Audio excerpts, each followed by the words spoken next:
Assalamualaikum warahmatullahi wabarakatuh. Perkenalkan, nama saya Darin Zahira dari kelas TI 3E. Di sini saya akan menjelaskan tentang functional testing dan non-functional testing. Untuk yang pertama ada functional testing.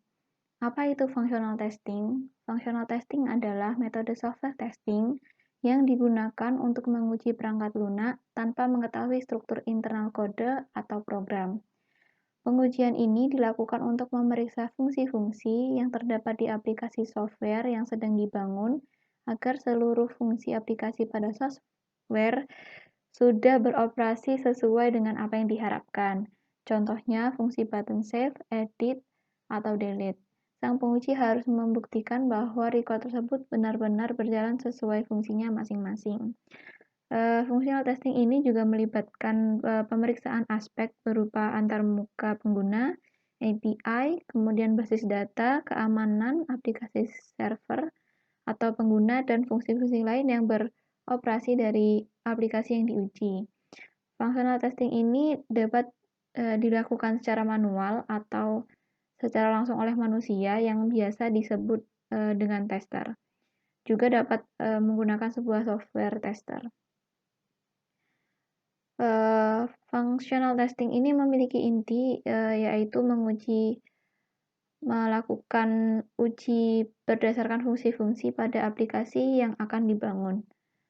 Kemudian ada bagian dari functional testing. Yang pertama ada unit testing, yaitu pengujian yang memiliki tujuan untuk mengisolasi tiap-tiap bagian program dan mengecek setiap bagian tersebut apakah sudah sesuai dengan apa yang dibutuhkan.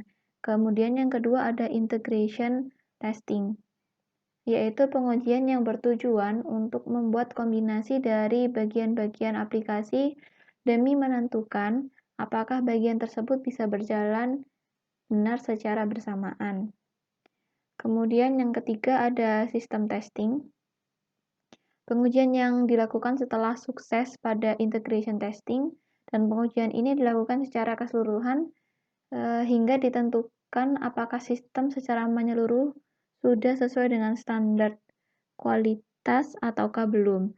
Kemudian yang keempat ada regression testing, di mana pengujian ini bertujuan untuk mengatasi revisi sehingga tidak ada masalah baru yang ditimbulkan dari pengujian software sebelum-sebelumnya.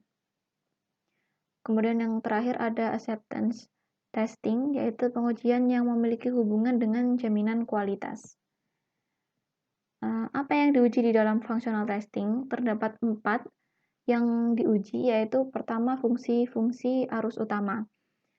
Functional testing ini akan menguji fungsi-fungsi utama dari aplikasi tersebut. Kemudian untuk yang kedua ada kegunaan dasar, di mana pengujian ini akan melibatkan pengujian dasar dari kegunaan sistem.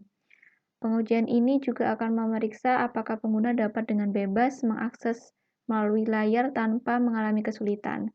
Kemudian yang ketiga ada aksesibilitas. Untuk aksesibilitas ini memeriksa sistem aksesibilitas untuk pengguna. Kemudian yang terakhir atau yang keempat ada kondisi kesalahan, di mana penggunaan teknik ini bertujuan untuk memeriksa masalah yang ada atau kondisi kesalahan. Setiap sistem dari suatu software yang akan diuji dengan cara memberikan input yang sesuai, melakukan verifikasi output, untuk kemudian dibandingkan hasil yang tersedia dengan hasil yang diharapkan. Apabila hasil dari output yang ada sesuai dengan yang diharapkan dan dirancang, maka bisa dikatakan software yang diuji berarti sudah baik. Namun jika hasilnya tidak atau output yang keluar tidak sesuai dengan yang dirancang, maka bagian tersebut akan memuat error. Kemudian tahap fungsional testing, yaitu yang pertama ada penentuan fungsionalitas yang dibutuhkan terhadap aplikasi atau software. Yang kedua ada penentuan data pengujian sesuai dengan spesifikasi dari aplikasi atau software. Yang ketiga ada penentuan output berdasarkan spesifikasi yang ada pada software atau aplikasi.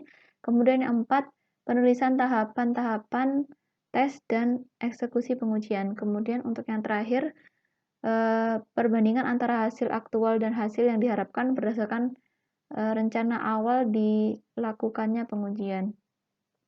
Cara melaksanakan functional testing. Yang pertama yaitu memahami persyaratan rekayasa perangkat lunak, kemudian membuat input data berdasarkan spesifikasi fungsi. Yang ketiga, menentukan output berdasarkan spesifikasi fungsi. Yang keempat, menjalankan uji kasus atau test case. Kemudian yang terakhir, bandingkan hasil yang diharapkan dengan hasil keluaran yang aktual. Nah, di sini ada kelebihan dan juga kelemahan dari functional testing. Untuk kelebihannya yaitu cocok digunakan untuk segmen dengan kode yang besar. Kedua, tidak membutuhkan akses dari kode. Kemudian yang ketiga, menjadi perantara antar perspektif pengguna dan pengembang. Untuk kelemahannya, ruang ujinya terbatas karena hanya sebagian kecil dari daftar pengujian yang diujikan. Kemudian yang kedua, ada pengujian kurang efisien dikarenakan keberuntungan tester berdasarkan dari pengetahuan tentang perangkat lunak secara internal. Yang kedua, ada non-functional testing. Apa itu non-functional testing? Non-functional testing adalah pengujian dari aspek non-fungsional suatu aplikasi seperti kinerja, keandalan, kegunaan, keamanan, dan sebagainya. Non-functional testing dilakukan setelah functional testing selesai.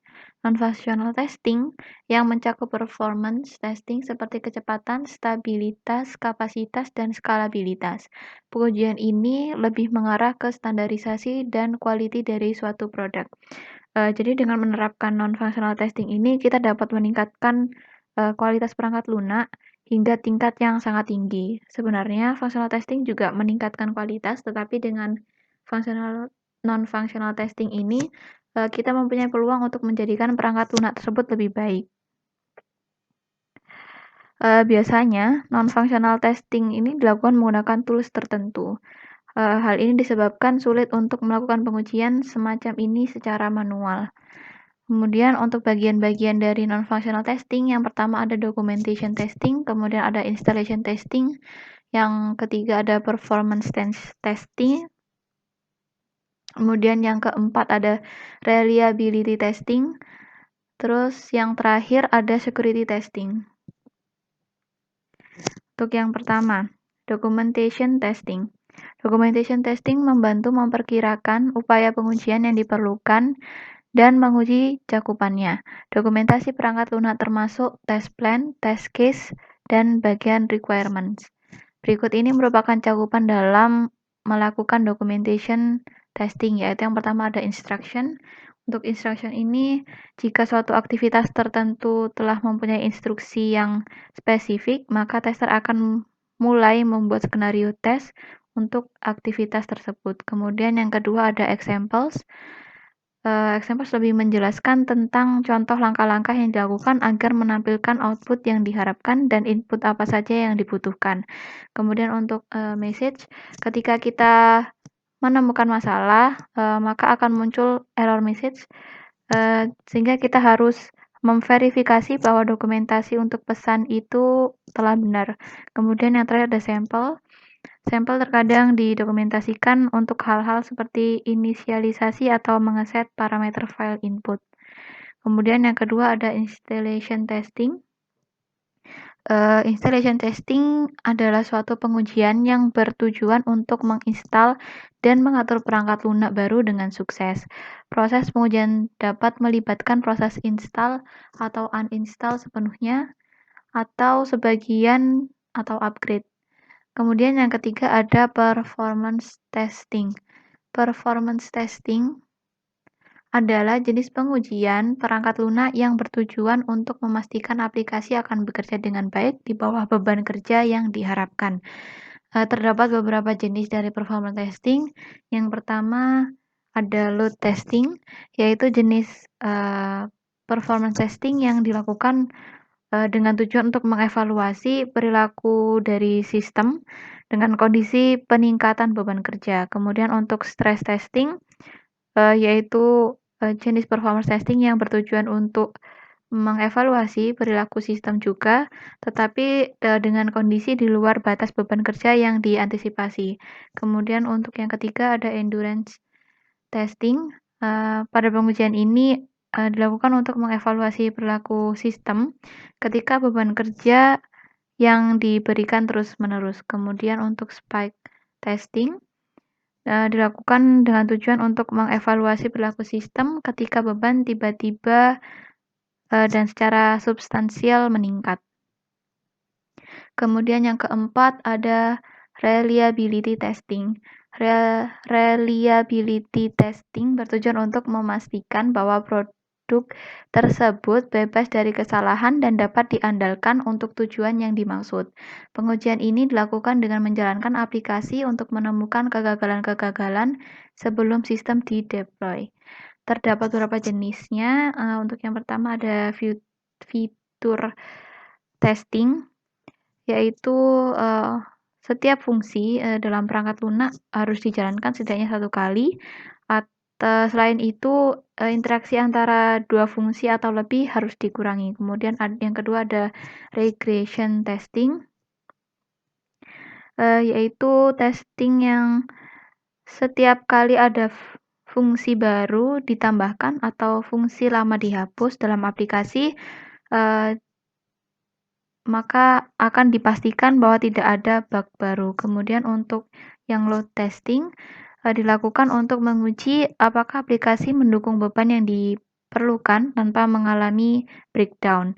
Untuk menemukan breakpoint suatu aplikasi, beban ditingkatkan secara bertahap hingga aplikasi mengalami hang, breakdown, dan lain-lain. Kemudian yang terakhir ada objective of reliability testing. Pembatasan seperti perilaku perangkat lunak dalam kondisi tertentu, tujuan yang layak, dan batasan waktu berlaku sebelum menentukan objective of reliability testing. Kemudian yang terakhir ada security testing, di mana jenis pengujian perangkat lunak ini bertujuan untuk memastikan bahwa aplikasi bebas dari loopholes. Security testing itu tentang menemukan kelemahan sistem yang mungkin mengakibatkan kehilangan informasi. Terdapat beberapa area fokus diuji dalam security testing ini. Yang pertama ada network security, yaitu mencari kerentanan dalam infrastruktur jaringan. Kemudian yang kedua ada sistem software security, yaitu mencari kelemahan dari berbagai perangkat lunak yang bergantung pada aplikasi. Kemudian ada client side application security, yaitu untuk memastikan bahwa data dari pihak klien tidak dapat dimanipulasi. Kemudian untuk server side application security, memastikan bahwa kode server dan teknologinya cukup kuat untuk menangkis gangguan apapun. Kemudian bisa dilihat dari perbedaan fungsional dan non-functional testing. Untuk yang functional testing itu untuk memvalidasi tindakan dan operasi dari aplikasi. Kemudian untuk yang non-functional testing itu untuk memverifikasi kinerja aplikasi. Dan functional testing itu berfokus pada kebutuhan pengguna, sedangkan yang non-functional testing fokus pada ekspektasi dari pengguna. Kemudian untuk eksekusinya, functional testing dilakukan atau dieksekusi sebelum pengujian non-fungsional. Kemudian untuk yang non-fungsional dilakukan setelah pengujian fungsional. Untuk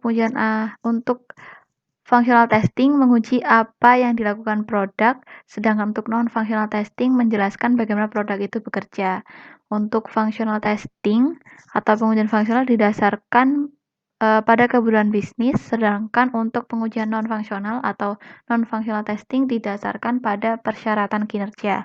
Untuk pengujian fungsional mudah dilakukan dengan pengujian manual, sedangkan untuk yang pengujian non-fungsional harus otomatis. Sekian presentasi dari saya. Terima kasih. Wassalamualaikum warahmatullahi wabarakatuh.